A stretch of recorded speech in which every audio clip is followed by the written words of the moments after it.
우리는 이 땅을 살아가면서 수많은 선택을 합니다.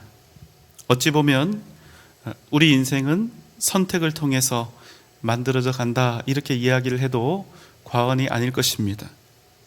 우리는 선택 앞에서 갈등하고 고민합니다. 또 때때로 선택 앞에서 우리는 아파하고 고뇌하고 또 많은 애를 태웁니다. 그런데 여러분, 왜 우리 인생에서 선택하는 일들이 이처럼 힘들까요? 그것은 선택이 가지고 있는 전제 때문입니다. 어떤 전제입니까? 어떤 한 가지를 내가 선택하게 되면 다른 무엇인가를 반드시 포기해야 하는, 혹은 잃어야 하는 기로에 서기 때문입니다. 모든 것을 다 얻고 모든 것을 다 가질 수 있는 그런 선택은 존재하지 않기 때문입니다. 우리 인간은 매 순간 선택의 갈림길 앞에 서 있습니다. 여러분도 이런 경험 있으실 거예요. 참 웃기는 게 중국 요리를 시킬 때조차 짜장을 먹을 것인가, 그 다음 뭡니까? 짬뽕을 먹을 것인가. 이게 무슨 우리 인생이 달린 문제도 아니고 이런 별것도 아닌 문제를 가지고도 우리는 날마다 갈등을 하지요. 이런 선택 박약자들을 위해서 고민 그만하고 다 먹어라. 그래서 나온 메뉴가 뭡니까? 짬짜면이라고 하는 놀라운 메뉴가 나왔죠.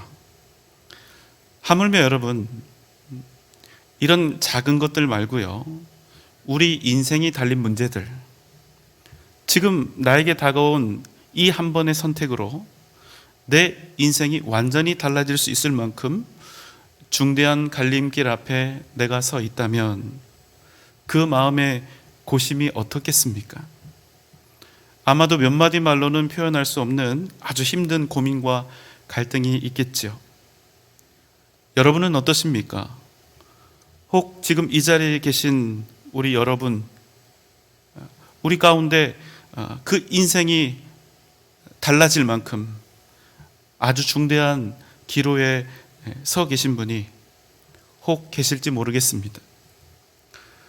오늘 이 시간 함께 나눌 말씀은 우리가 만나는 인생의 이 수많은 선택의 고비에서 어떻게 하면 우리가 죽는 선택이 아닌 사는 선택을 할 수 있을까? 우리가 어떤 기준을 가지고 살고 또 어떤 기준을 가지고 선택하면 넘어지는 선택이 아닌 영광을 얻는 선택, 반드시 승리하는 선택을 할 수 있을까? 바로 이 질문에 대해서 우리가 함께 고민하는 시간입니다. 이스라엘에는 우리 모두가 잘 알고 있는 지혜의 왕이 한 사람 있지요. 누굽니까? 솔로몬입니다. 그런데 그 위대한 왕, 지혜의 왕 솔로몬이 어느 순간에 완전히 실패한 인생으로 전락해 버립니다. 지혜의 왕 솔로몬을 여러분 무너지게 했던 가장 중대한 원인이 무엇이었을까요? 열왕기상 11장 2절 3절입니다. 여호와께서 일찍이 이 여러 백성에 대하여 이스라엘 자손에게 말씀하시기를 너희는 그들과 서로 통혼하지 말며 그들도 너희와 서로 통혼하게 하지 말라. 그들이 반드시 너희의 마음을 돌려 그들의 신들을 따르게 하리라 하셨으나 솔로몬이 그들을 사랑하였더라. 왕은 후궁이 700명이요 첩이 300명이라. 그의 여인들이 왕의 마음을 돌아서게 하였더라. 여러분, 솔로몬은요, 이방 민족과 통혼하지 말라, 이방 여인과 결혼하지 말라는 그 하나님의 명령에 따르지 않았습니다. 그저 자기 눈에 좋아 보이는 대로 수많은 이방 여인들을 그야말로 닥치는 대로 무려 그의 아내가 1000명이 될 때까지 그 이방 여인들을 사랑하였고, 마침내 그 여인들은 솔로몬의 마음을 하나님으로부터 돌아서게 하였습니다. 그 결과 솔로몬은 자기의 이 여자들이 가져온 우상들을 따르고 섬겼습니다. 그 우상들에게 분향하며 제사를 드렸습니다. 열왕기상 11장 9절 10절입니다. 솔로몬이 마음을 돌려 이스라엘의 하나님 여호와를 떠나므로 여호와께서 그에게 진노하시니라. 여호와께서 일찍이 2번이나 그에게 나타나시고 이 일에 대하여 명령하사 다른 신을 따르지 말라 하셨으나 그가 여호와의 명령을 지키지 않았으므로. 하나님께서는 타락의 길을 걷고 있는 솔로몬에게 직접 2번이나 찾아오셨습니다. 그리고 그를 향해 간곡히 돌아오라 말씀하셨습니다. 하지만 솔로몬은 결국 하나님을 버리고 말았습니다. 바로 이때 한 사람의 이름이 등장하게 되는데, 그가 바로 오늘 말씀에서 우리가 주로 언급하게 될 여로보암이라고 하는 사람입니다.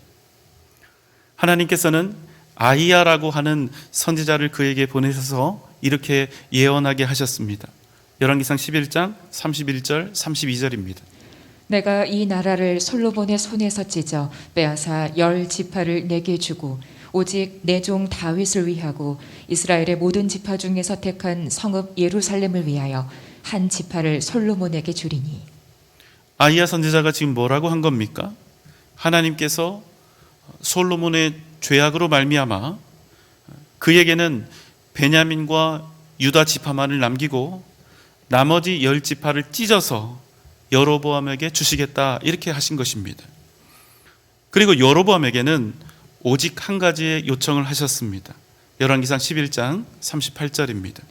네가 만일 내가 명령한 모든 일에 순종하고 내 길로 행하며 내 눈에 합당한 일을 하며 내 종 다윗이 행함같이 내 율례와 명령을 지키면 내가 너와 함께 있어 내가 다윗을 위하여 세운 것 같이 너를 위하여 견고한 집을 세우고 이스라엘을 내게 주리라. 어느 날 갑자기 이름 없는 한 사람 여로보암이 한 나라의 왕이 된 것입니다. 그 사람이 왕이 되기 위해서 어떤 수고를 한 것도 아니고 전쟁을 치른 것도 아닙니다. 어떤 땀이나 피를 흘린 것도 아닙니다. 오직 하나님의 은혜와 그 하나님의 은혜로운 부르심 때문에 하루아침에 왕이 된 것입니다. 그런 여로보암을 향해서 하나님께서 말씀하셨습니다. 너는 다윗의 길로 행하라. 너는 다윗의 길을 따라 믿음으로 살라. 하나님의 말씀에 순종하라. 그리하면 내가 너와 함께 있어 다윗을 높이 영광스럽게 세운 것과 같이 너를 위하여 견고한 나라를 내가 세워주리라. 얼마 지나지 않아서 정말 이 예언대로 이스라엘은 남과 북으로 분열되었고 여로보암은 북이스라엘 왕국의 왕이 되었습니다. 열왕기상 12장 25절입니다. 여로보암이 에브라임 산지에 세겜을 건축하고 거기서 살며 또 거기서 나가서 분우엘을 건축하고. 여로보암은 북이스라엘의 수도로 세겜을 건축했습니다. 또 외침으로부터 나라를 지키기 위해서 군사도시인 분우엘을 건축했습니다. 이렇게 새로이 건국된 나라를 정비하고 굳건하게 하는 것은 왕으로서 아주 현명하고 지혜로운 일이지요. 하지만 여러분, 그는 곧 피할 수 없는 갈등과 두려움에 빠지게 되었습니다. 26절, 27절입니다. 그의 마음에 스스로 이르기를 나라가 이제 다윗의 집으로 돌아가리로다. 만일 이 백성이 예루살렘에 있는 여호와의 성전에 제사를 드리고자 하여 올라가면 이 백성의 마음이 유다 왕 된 그들의 주 르호보암에게로 돌아가서 나를 죽이고 유다의 왕 르호보암에게로 돌아가리로다 하고. 여러분, 이스라엘은 어떤 나라입니까? 오직 하나님을 기초로 삼는 나라입니다. 왕도 있고 정치도 있지만 그럼에도 이스라엘을 움직이는 힘은 오직 여호와 하나님을 향한 신앙에서 나온다는 사실입니다. 결국 무슨 말씀입니까?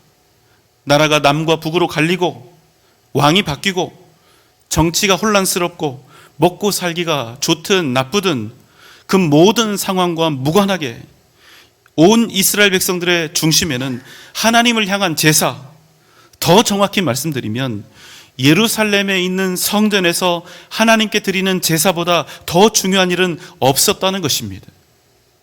그 어떤 장애와 어려움이 있어도 하나님께서 택하신 그곳 예루살렘 성전에서 하나님께 예배하는 그 일은 우리가 절대로 포기할 수 없다.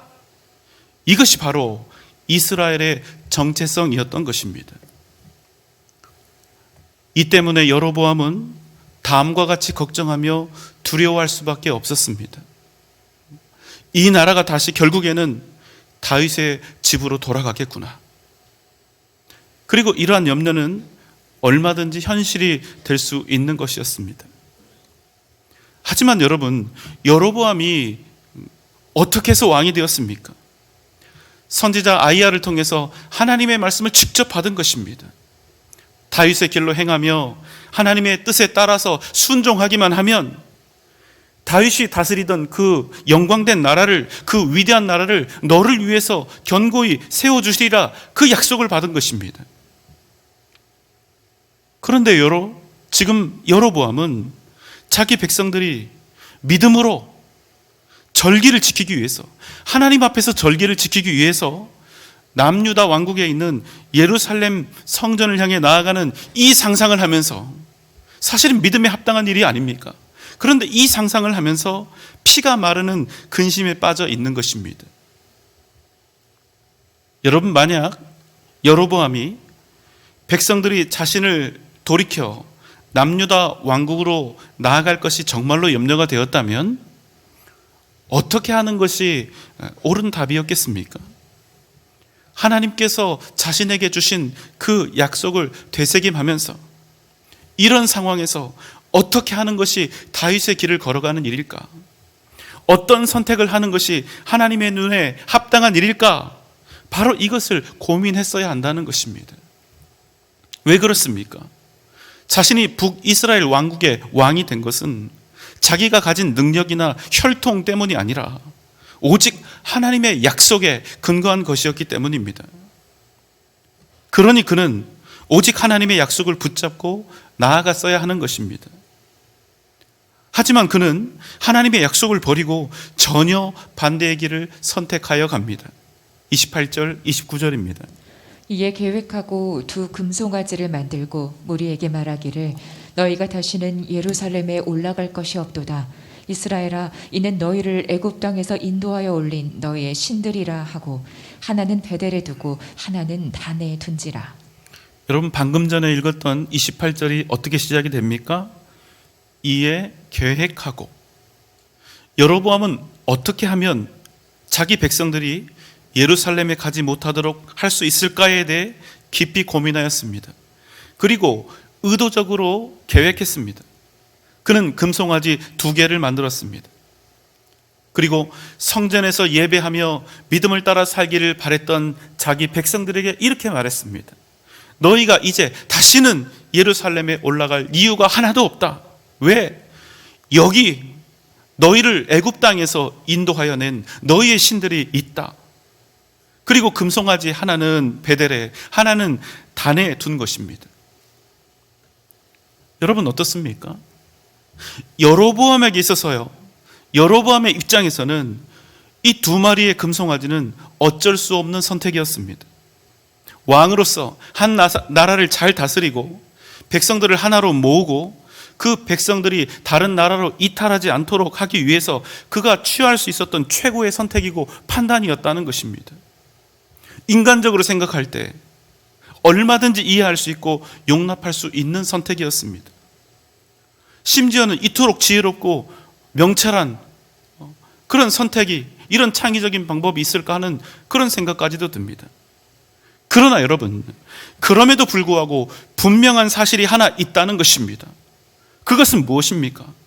비록 2마리의 금송아지가 인간적인 판단으로는 최고의 선택이었음에도 불구하고 그 일이 결코 믿음의 선택은 아니었다는 사실입니다. 얼마든지 당연했고 얼마든지 합리적이었고 이성적인 선택이었으나 결코 하나님이 기뻐하시는 선택은 아니었다는 사실입니다. 여러분, 이것이 중요합니다. 항상 드리는 말씀이 있죠. 복처럼 보이는 모든 것이 다 복은 아니라는 사실입니다. 지금 내가 무탈하게 풍요로움 속에서 먹고 마시고 잘 즐기고 있다고 해서 그 모든 것들이 내게 다 복이 되지는 않는다는 것입니다.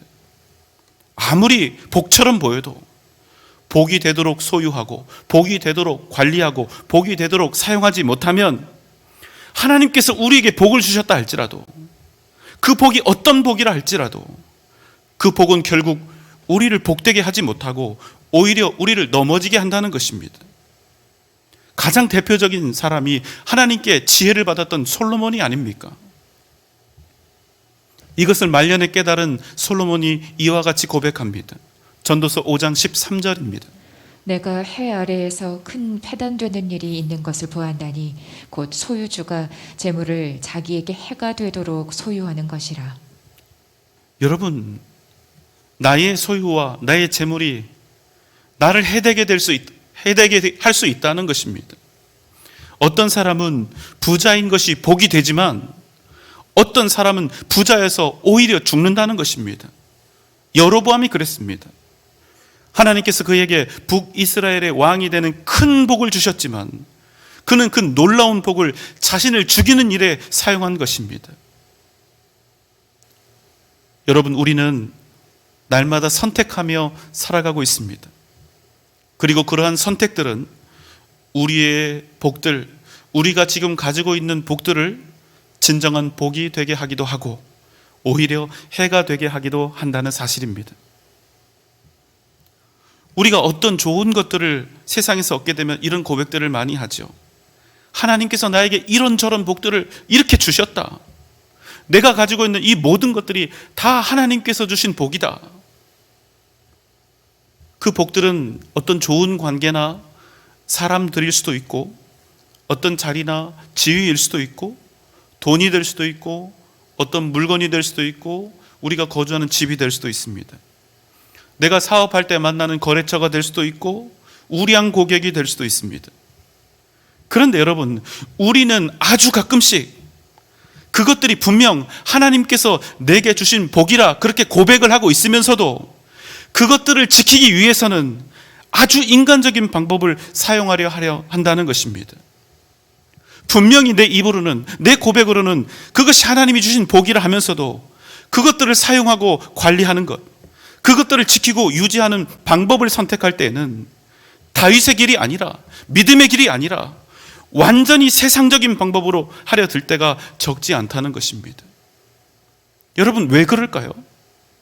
하나님의 방법보다 세상의 길을, 세상의 방법을 선택하는 것이 훨씬 더 그것들을 유지하고 관리하고 빼앗기지 않을 때 훨씬 더 효율적이고 효과적인 경우가 많기 때문입니다.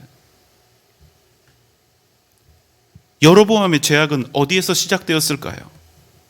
하나님의 말씀대로 살기를 두려워한 것, 오직 하나님만을 의지하며 그 약속을 따라 사는 일을 세상의 방법보다 하찮게 여긴 것, 여로보암의 죄악은 바로 거기에서부터 시작되었다는 사실입니다.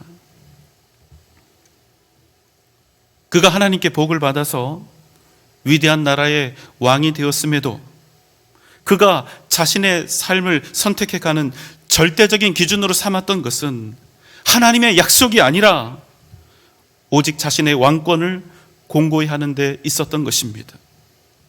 자신의 왕권이 위협받지 않을 방법이 있다면 그는 얼마든지 자기 백성들의 신앙까지도 완전히 발가벗길 수 있었던 것입니다. 온 나라를 영적인 타락과 어두움에 던져넣는 그런 한이 있다 할지라도 백성들을 예루살렘에 왕래하지 못하도록 할 수만 있다면 그는 무엇이든지 할 수 있었던 것입니다. 왜 그렇습니까? 이미 권력을 향한 탐욕이 그의 인생을 지배하고 있었기 때문입니다. 그래서 여로보암은 자기를 위해서 우상을 만들었습니다. 그리고 백성들로 하여금 금송아지를 숭배하게 하였습니다. 그뿐 아니라 심지어 그 금송아지를 과거 이스라엘을 애굽에서 구원하셨던 여호와 하나님이라고 선포한 것입니다. 30절입니다. 이 일이 죄가 되었으니 이는 백성들이 단까지 가서 그 하나에게 경배함이더라. 여러분, 이스라엘이 어떤 나라입니까? 오직 하나님의 약속과 은혜로 시작된 나라가 아닙니까? 그런데 이런 나라가 이제는 공식적으로 금송아지를 섬기는 우상 숭배로 나아가게 된 것입니다. 여러분, 그럼 그 결과가 어떻게 될까요? 바로 여로보암이 죽었다, 벌받았다 이러면 좋을 것 같은데 안타깝게도 여로보암은 자기가 원했던 소기의 목적을 달성합니다. 자기 백성들이 남유다 땅에 있는 그 예루살렘 성전에 왕래하는 것을 막을 수 있었습니다. 자기가 원했던 대로, 자기가 의도했던 대로 백성들은 예루살렘 성전이 아닌 금송아지 앞에 나아가 제사를 드리게 된 것입니다. 하지만 여러분, 그 마지막은 어떻게 되었을까요? 잠깐 여로보암이 자기의 왕위를 지키는 것처럼 보였으나 결국 북이스라엘이라고 하는 나라가 완전히 멸망하게 되는 그 멸망과 저주의 공식을 여로보암이 만들어낸 것입니다. 그래서 여러분, 구약 성경에 보면 여로보암과 관련돼서 끊임없이 반복되는 성경 구절 하나가 있습니다. 열왕기하 10장 29절입니다. 이스라엘에게 범죄하게 한 느밧의 아들 여로보암의 죄 곧 베델과 단에 있는 금송아지를 섬기는 죄에서는 떠나지 아니하였더라. 여로보암은 하나님께 복으로 그 나라와 왕위를 받았습니다. 그런데 그 나라와 하나님께 복으로 받았던 그 나라와 왕위를 지키기 위해 그가 선택했던 길, 여로보암이 만들었던 거짓 우상들, 베델과 단에 있는 이 두 마리의 금송아지를 섬기는 그 악하고 더러운 죄에서 그의 뒤를 이은 왕들 중 단 한 사람도 떠나지 않았다는 사실입니다. 북이스라엘은 약 200년 동안 존재했습니다. 그러나 그들의 역사 가운데 단 한 번도 평화는 없었습니다. 200년 동안 무려 19번이나 왕이 바뀌었고 그때마다 온 나라와 백성들은 혼란과 피비린내 나는 내홍을 겪어야만 했습니다.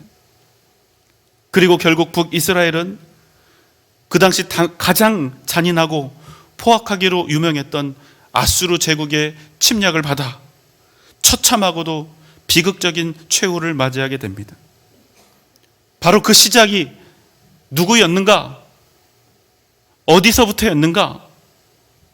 여로보암의 악한 세속적 선택에서 그 모든 일들이 시작되었다는 사실입니다. 여러분 기억하십시오. 내 손에 쥔 것들을 지키기 위해서, 세상의 좋은 것들을 지키기 위해서 세상의 방법을 선택하고 하나님의 길을, 다윗의 길을 저버리는 사람은 반드시 그 미래를 잃게 되어 있습니다. 에베소서 5장 16절 17절입니다. 세월을 아끼라, 때가 악하니라. 그러므로 어리석은 자가 되지 말고 오직 주의 뜻이 무엇인가 이해하라. 여러분, 우리는 무엇을 기준으로 생각하고 무엇을 기준으로 선택하는 삶을 살아야 합니까? 오직 주의 뜻이 무엇인가 이해하라. 주님의 생각이 무엇인지, 주님의 마음이 무엇인지, 주님이 정말로 기뻐하는 그 길이 무엇인지, 이 기준을 가지고 고민하라는 것입니다. 그리고 죽을 길이 아니라 오직 영원한 생명이 될 그 길을 믿음으로 선택하여 나아가라는 것입니다. 아브라함과 조카 롯은 이제 더 이상 함께 거할 수가 없었습니다. 그들의 소유가 너무나 풍성하고 많아졌기 때문입니다. 그래서 어느 날 아브라함이 롯에게 이렇게 이야기를 하죠. 창세기 13장 8절 9절입니다. 아브라함이 롯에게 이르되 우리는 한 친족이라. 나나 너나 내 목자나 네 목자나 서로 다투게 하지 말자. 내 앞에 온 땅이 있지 아니하냐. 나를 떠나가라. 네가 좌하면 나는 우하고 네가 우하면 나는 좌하리라. 아브라함이 자신의 조카 롯에게 모든 선택권을 다 준 것입니다. 이 말을 듣고 롯이 눈을 들어서 온 땅을 바라봅니다. 그런데 어느 지역이 매력적으로 확 눈에 들어옵니까? 소돔과 고모라 땅이었습니다. 성경에는 그 소돔과 고모라 땅이 마치 에덴 동산처럼 보였다 이렇게 말씀하고 있죠. 그래서 거칠고 황폐한 땅은 삼촌인 아브라함에게 다 넘기고 그곳 소돔과 고모라를 향해서 나아간 것입니다. 그런데 소돔과 고모라가 어떤 땅이라고 성경이 말씀합니까? 창세기 13장 13절입니다. 소돔 사람은 여호와 앞에 악하며 큰 죄인이었더라. 눈으로 볼 때는, 인간적인 판단으로는 그 땅이 에덴 동산처럼 보였지만 실은 소돔과 고모라는 여호와 앞에서 악한 큰 죄인들이 거하는 땅이었다는 사실입니다. 그래서 결국 롯이 어떻게 됩니까? 소돔 땅에 들어갈 때 가지고 들어갔던 그 어마어마한 소유들을 다 잃고 심지어는 사랑하는 아내마저 소금 기둥이 되고 나서야 그 땅을 겨우 그가 벗어날 수 있었던 것입니다. 여러분 기억하십시오. 우리는 단지 우리에게 유익해 보이는 것들을 선택하며 살지 않습니다. 우리는 옳은 길, 복음에 합당한 길을 선택하며 살아가야 하는 것입니다. 하나님께서 기뻐하시는 길을 선택하며 살아가야 한다는 것입니다. 그것만이 우리에게 영원한 승리와 영광을 가져다 줄 진정 복된 선택이 된다는 사실입니다. 여러분 잊지 마십시오. 좋아 보이는 게 다 좋은 것이 아닙니다. 어떤 선택의 기로에 있든 꼭 믿음의 길을 찾아서 걸어가신 여러분 되시기를 주님의 이름으로 소망합니다. 우리 앞에는 평생 다윗의 길과 여로보암의 길이 놓여 있습니다.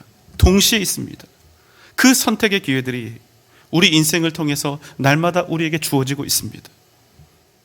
그 선택의 분기점에서 우리가 믿음을 따라 바른 선택을 하면 우리는 어떤 상황 속에서도 생명을 얻게 됩니다. 하나님의 마음을 흡족하게 하는 선택을 하면 무슨 일을 만난다 할지라도 능히 이기게 됩니다. 사랑하는 여러분, 믿음으로 여러분의 나아갈 길을 택하시기 바랍니다. 그럼 여러분이 만나는 현실과 상황이 어떠하든 그 모든 것들이 여러분에게 복이 되고 하나님께 상을 받는 복된 길이 될 줄 믿습니다. 언제나 어디서나 어떤 환경 속에서도 오직 믿음으로 주님을 택하고 주님을 향해 나아가는 복된 여러분 되시기를 주님의 이름으로 축원합니다.